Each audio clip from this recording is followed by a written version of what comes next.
ही वस्तू पुन्हा वरती उतरवतात, प्रत्येकाचीच केलं स्वतःची, पण कोणाला काही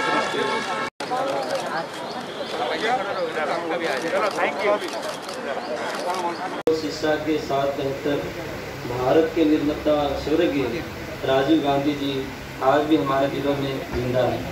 तो अब उनको सब कीर्तन द्वारा सच्ची श्रद्धांजलि देते हैं। कोई बोले राम राम, कोई खुदाए, कोई सेवे गुसैया, कोई अलाए। 3-4 मिनट का शब्द है, श्रवण करो।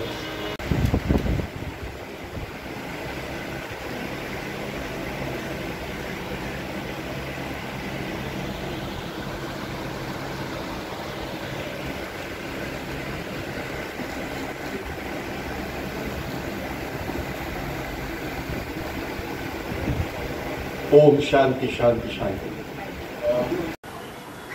राजीव जी ये भारत रत्न थे, और सिर्फ नाम के नहीं, तो उन्हें उस तरह से देश को आगे ले जाने के थोड़े समय में उन्हें जो कोशिश की थी, 21वीं शताब्दी की तरफ देश को लेके जाने का उनका संकल्प था, उसको पूरा करने का काम राजीव जी ने उस समय किया।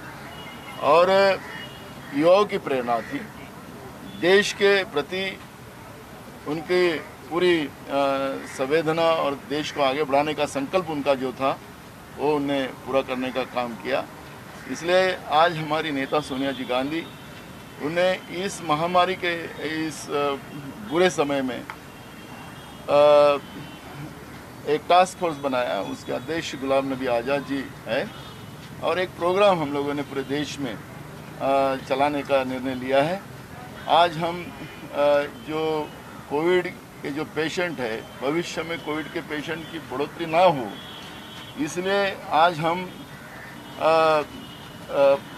कम से कम 75 लाख मुंबई सहित हम पूरे महाराष्ट्र में मास्क वाटप करने का एक निर्णय हमने लिया है।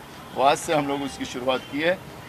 जो पेशेंट के साथ उनके जो परिवार के लोग रहते हैं, उनको रहने की, खाने की व्यवस्था नहीं रहती, कांग्रेस की तरफ से वो भी व्यवस्था बनाने का कुछ जगह हमारा काम शुरू है। अब उसको और ज़्यादा बढ़ाने का काम हम लोग करने वाले हैं। और सबसे बड़ी बात है कि एम्बुलेंस का देखा होगा कि कई लोग तो पेशेंट को एम्बुलेंस नहीं मिली, उनकी डेथ हो गई, और इसलिए हमारे तरफ कांग्रेस की तरफ से मुंबई सहित पूरे महाराष्ट्र में एम्बुलेंस शुरू है, और उसमें बढ़ाने का कम से कम पूरे महाराष्ट्र में 150 और एम्बुलेंस अब पूरी फुल इक्विपमेंट के साथ हम लोग लेने जा रहे हैं। आज से उसकी भी शुरुआत करने वाले हैं। और राजीव जी का जो सपना था देश के प्रति, ऐसे समय में इस महामारी में पूरी मदद कर लोगों की जानें बचाना और देश को आगे बढ़ाने का जो संकल्प राजीव जी का था, वो हम इस आज से शुरुआत हम तूफान की बात करें, जिस तरह हम देख रहे हैं तूफान के कई राज्य जैसे भारी नुकसान है, वहीं पीएम प्रधानमंत्री बात के गुजरात में गए, 1000 करोड़ की उन्होंने घोषणा की, लेकिन महाराष्ट्र में ना दोहरा के ना किस प्रकार घोषणा। देखो, ये तूफान की जो परिस्थिति थी पूरे देश में, केरल से लेके गुजरात तक समुद्र किनारे में इसकी पूरी तबाही का आलम जो लास्ट 2 दिन के पहले हुआ। हमें उम्मीद थी कि देश के प्रधानमंत्री है, लेकिन देश के प्रधानमंत्री ने ये और समझा दिया देश की जनता को कि मैं देश का नहीं, मैं सिर्फ गुजरात का प्रधानमंत्री हूँ, और वही काम उन्होंने किया है। बार्च वरचे गेले, INS कोचीने अनेक जणांना वाचवलं, मात्र अनेकांचा जीवही गेलेला आहे। तर ONGC विरोधात आणि जे कंत्राट कंपनी आहे त्यांच्या विरोधात गुन्हा दाखल करावा। एक प्रकारे अनेक संघटनांनी ONGCचं जे काम चालू आहे त्याच्यामध्ये, आणि काँग्रेसने स्वतः त्या जे ONGCचं काम जे त्या ठिकाणी चाललेलं आहे, इनलिगली चाललेलं आहे, लिगली नाही, त्याचा विरोध मोठ्या प्रमाणात केलेला गेलेला होता। पण केंद्राच्या आशीर्वादानं आज त्या ठिकाणी ONGCचं जे काम चालू आहे आणि इनलिगल आहे, त्याचा प्रत्यय आपल्याला या वादळाच्या निमित्तानं आलेला आहे। त्याच्यात निरपराध लोकांचा जीव गेलेला आहे, आणि म्हणून याची उच्चस्तरीय चौकशी व्हावी आणि तेही सिटिंग जस्टिसच्या माध्यमातून व्हावी, ही मागणी काँग्रेस करते। केंद्राने जबाबदारी ही स्वीकारायलाच पाहिजे, कारण आमच्या सगळ्यांच्या युनियन आहेत तिथे। देशभरातल्या जवळजवळ 18 युनियन या सगळ्या ONGCमध्ये आणि सगळ्या ऑइल इंडस्ट्रीमध्ये आम्ही आहोत, आणि आमचा विरोध असताना फक्त कोणाला तरी खुश करण्याच्या माध्यमातून जे काही काम सुरू झालं इलिगल, आज त्याच्यामध्ये त्या लोकांचा मृत्यू झालेला आहे आणि केंद्राने जबाबदारी स्वीकारायला हवी. आता त्यांनी त्यांची जबाबदारी स्वीकारायला हवी. भाजप खासदारांनी असं म्हटलंय की काँग्रेस जी आहे ज्या प्रकारे आता गुजरातला मदत केली त्याच्यावर जी टीका करते कुठेतरी हा देशाला एक प्रकारे विरोध आहे. कसं या टीकेकडे बघता भाजप? त्याच्यातही राजकारण करतात असंही म्हणणं. राजकारण कोण करतात? देशाचे प्रधानमंत्रीच राजकारण करतात आहेत आणि भाजपच्या प्रत्येक रक्ताच्या थेंबाथेंबातच राजकारण आहे हे प्रधानमंत्र्यांनी दाखवून दिलेलं आहे. त्याच्यामुळे त्यांचं आमच्यावर आरोप करणं त्याचं एक वेगळं प्रमाणपत्र आम्हाला गरज नाही. त्यांनी स्वतःलाच प्रमाणपत्र देऊन टाकलेलं आहे. त्याच्यामुळे देशाच्या प्रधानमंत्र्यांनी देशासाठी काम करावं ही एवढीच आम्ही त्यांना विनंती करतो. त्याला सूचना आणि काही आदेश आम्ही करू शकत नाही, ते महान आहेत. गुजरातला मदत केलेली आहे, आपल्या राज्यातही बऱ्यापैकी नुकसान झालेलं आहे, मोठ्या प्रमाणात ते आता महाराष्ट्रावर त्यांचं जास्त प्रेम आहे. तिथं 1000 कोटी दिलेत, आम्हाला 2000 कोटी देतील ही अपेक्षा. तर आज राजीव गांधी यांच्या स्मृतीला तुम्ही अभिवादन केलंय, काय आजच्या दिवशी भावना वाटते? राजीवजी हे देशाचे भारतरत्न होते आणि नुसतं पदवीच नव्हती भारतरत्नाची. त्यांनी या देशाला 21वी शताब्दीकडे नेण्याचं जे स्वप्न बघितलं होतं त्याला पूर्ण करण्याचं काम राजीवजींनी केलं. तरुणांना प्रेरणा देण्याची भूमिका राजीवजींची होती, देशाला पुढे नेण्याची भूमिका राजीवजींची होती. आणि म्हणून अशा या महामारीच्या संकटामध्ये आमच्या नेत्या सोनियाजी गांधी यांनी एक टास्क फोर्स बनवला. त्याचे अध्यक्ष गुलाम नबी आझाद साहेब आहेत आणि राजीवजींच्या या विचाराला पुन्हा बळकटी आणि ताकद देण्याचा एक संकल्प या महामारीमध्ये आम्ही घेण्याचा निर्णय घेतलेला आहे. यामध्ये जवळपास राज्यामध्ये मुंबईसह जवळपास 75 लाख मास्क आम्ही वाटप करणार आहोत. अनेक ठिकाणी ज्या ठिकाणी पेशंटचे परिवाराचे लोक असतात त्यांना जेवायची अडचणी असते तिथं आता जेवणाच्या व्यवस्थाही आम्ही करतो आहे. काही ठिकाणी सुरू झालेल्या आहेत. मोठ्या प्रमाणात ॲम्ब्युलन्सच्या व्यवस्था त्याही आमच्या सुरू आहेत, पण अजून त्याच्यामध्ये अपडेट करायचा एक प्रयत्न आम्ही करतो आहे. आणि अशा अनेक या महामारीमध्ये ज्या ज्या मदतीचा हात काँग्रेसच्या माध्यमातून सामान्य जनतेपर्यंत जाईल अशा पद्धतीचं काम आजच्या दिवसापासून आम्ही सुरू करतो आहे. सर, आज जिस तरह से पुण्यतिथि आप यहाँ पे श्रद्धांजलि दी, क्या कुछ कहना चाहेंगे आज के दिन के बारे में? राजीवजी हे देशाचे भारतरत्न होते आणि नुसतं पदवीच नव्हती भारतरत्नाची. त्यांनी या देशाला 21वी शताब्दीकडे नेण्याचं जे स्वप्न बघितलं होतं त्याला पूर्ण करण्याचं काम राजीवजींनी केलं. तरुणांना प्रेरणा देण्याची भूमिका राजीवजींची होती, देशाला पुढे नेण्याची भूमिका राजीवजींची होती. आणि म्हणून अशा या महामारीच्या संकटामध्ये आमच्या नेत्या सोनियाजी गांधी यांनी एक टास्क फोर्स बनवला. त्याचे अध्यक्ष गुलाम नबी आझाद साहेब आहेत आणि राजीवजींच्या या विचाराला पुन्हा बळकटी आणि ताकद देण्याचा एक संकल्प या महामारीमध्ये आम्ही घेण्याचा निर्णय घेतलेला आहे. यामध्ये जवळपास राज्यामध्ये मुंबईसह जवळपास 75 लाख मास्क आम्ही वाटप करणार आहोत. अनेक ठिकाणी ज्या ठिकाणी पेशंटचे परिवाराचे लोक असतात त्यांना जेवायची अडचणी असते तिथं आता जेवणाच्या व्यवस्थाही आम्ही करतो आहे. काही ठिकाणी सुरू झालेल्या आहेत. मोठ्या प्रमाणात ॲम्ब्युलन्सच्या व्यवस्था त्याही आमच्या सुरू आहेत, पण अजून त्याच्यामध्ये अपडेट करायचा एक प्रयत्न आम्ही करतो आहे. आणि अशा अनेक या महामारीमध्ये ज्या ज्या मदतीचा हात काँग्रेसच्या माध्यमातून सामान्य जनतेपर्यंत जाईल अशा पद्धतीचं काम आजच्या दिवसापासून आम्ही सुरू करतो आहे. सर, आज जिस तरह से पुण्यतिथि आप यहाँ पे श्रद्धांजलि दी, क्या कुछ कहना चाहेंगे आज के दिन के बारे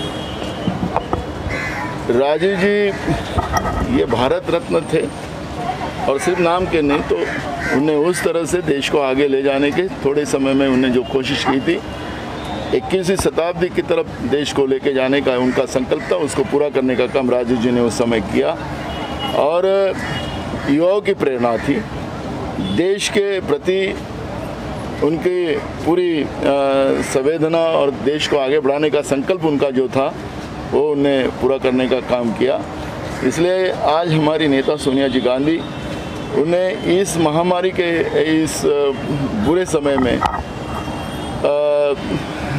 एक टास्क फोर्स बनाया, उसके अध्यक्ष गुलाम नबी आज़ाद जी है, और एक प्रोग्राम हम लोगों ने पूरे देश में चलाने का निर्णय लिया है। आज हम जो कोविड के जो पेशेंट है, भविष्य में कोविड के पेशेंट की बढ़ोतरी ना हो, इसलिए आज हम कम से कम 75 लाख मुंबई सहित हम पूरे महाराष्ट्र में मास्क वाटप करने का एक निर्णय हमने लिया है। वो आज से हम लोग उसकी शुरुआत की है। जो पेशेंट के साथ उनके जो परिवार के लोग रहते हैं, उनको रहने की, खाने की व्यवस्था नहीं रहती, कांग्रेस की तरफ से वो भी व्यवस्था बनाने का कुछ जगह हमारा काम शुरू है। अब उसको और ज़्यादा बढ़ाने का काम हम लोग करने वाले हैं। और सबसे बड़ी बात है कि एम्बुलेंस का देखा होगा कि कई लोग तो पेशेंट को एम्बुलेंस नहीं मिली, उनकी डेथ हो गई, और इसलिए हमारे तरफ कांग्रेस की तरफ से मुंबई सहित पूरे महाराष्ट्र में एम्बुलेंस शुरू है, और उसमें बढ़ाने का कम से कम पूरे महाराष्ट्र में 150 और एम्बुलेंस आप पूरी फुल इक्विपमेंट के साथ ये हम लोग लेने जा रहे हैं। आज से उसकी भी शुरुआत करने वाले हैं। और राजीव जी का जो सपना था देश के प्रति, ऐसे समय में इस महामारी में पूरी मदद कर लोगों की जानें बचाना और देश को आगे बढ़ाने का जो संकल्प राजीव जी का था, वो हम इस आज से शुरुआत हम कर रहे हैं। तूफान की बात करें, जिस तरह हम देख रहे हैं तूफान के कई राज्य जैसे भारी नुकसान रहे, वहीं पीएम प्रधानमंत्री बात के गुजरात में गए 1000 करोड़ की उन्होंने घोषणा की, लेकिन महाराष्ट्र में ना दोहरा की ना किस तरह। देखो, ये तूफान की जो परिस्थिति थी पूरे देश में, केरल से लेके गुजरात तक समुद्र किनारे में इसकी पूरी तबाही का आलम जो लास्ट 2 दिन के पहले हुआ, हमें उम्मीद थी कि देश के प्रधानमंत्री है, लेकिन देश के प्रधानमंत्री ने ये और समझा दिया देश की जनता को कि मैं देश का नहीं, मैं सिर्फ गुजरात का प्रधानमंत्री हूँ, और वही काम उन्होंने किया है। जहाज अडकलं, 49 जण बार्जवरचे गेले, INS कोचीने अनेक जणांना वाचवलं, मात्र अनेकांचा जीवही गेलेला आहे। ONGC विरोधात आणि जे कंत्राट कंपनी आहे त्यांच्या विरोधात गुन्हा दाखल करा। एक प्रकारे अनेक संघटनांनी ONGCचं जे काम चालू आहे त्याच्यामध्ये, आणि काँग्रेसने स्वतः त्या जे ONGCचं काम जे त्या ठिकाणी चाललेलं आहे, इनलिगली चाललेलं आहे, लिगली नाही, त्याचा विरोध मोठ्या प्रमाणात गेलेला होता। पण केंद्राच्या आशीर्वादानं आज त्या ठिकाणी ONGCचं जे काम चालू आहे आणि इनलिगल आहे, त्याचा प्रत्यय आपल्याला या वादळाच्या निमित्तानं आलेला आहे। त्याच्यात निरपराध लोकांचा जीव गेलेला आहे, आणि म्हणून याची उच्चस्तरीय चौकशी व्हावी आणि तेही सिटिंग जस्टिसच्या माध्यमातून व्हावी, ही मागणी काँग्रेस करते।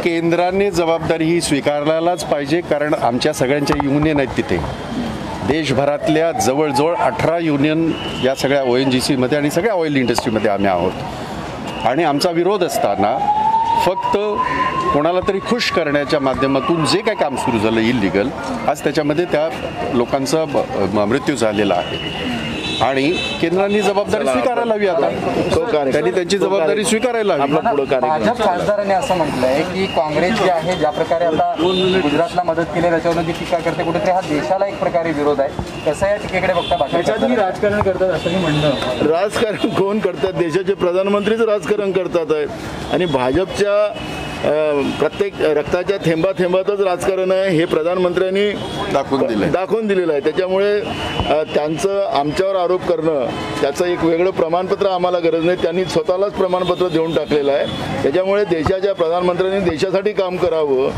ही एवढीच आम्ही त्यांना विनंती करतो। त्याला सूचना आणि काही आदेश आम्ही करू शकत नाही, ते महान आहेत। गुजरातला मदत केलेली आहे, आपल्या राज्यातही बऱ्यापैकी नुकसान झालेलं आहे, मोठ्या प्रमाणात। ते आता महाराष्ट्रावर त्यांचं जास्त प्रेम आहे, तिथं 1000 कोटी दिलेत, आम्हाला 2000 कोटी देतील ही अपेक्षा।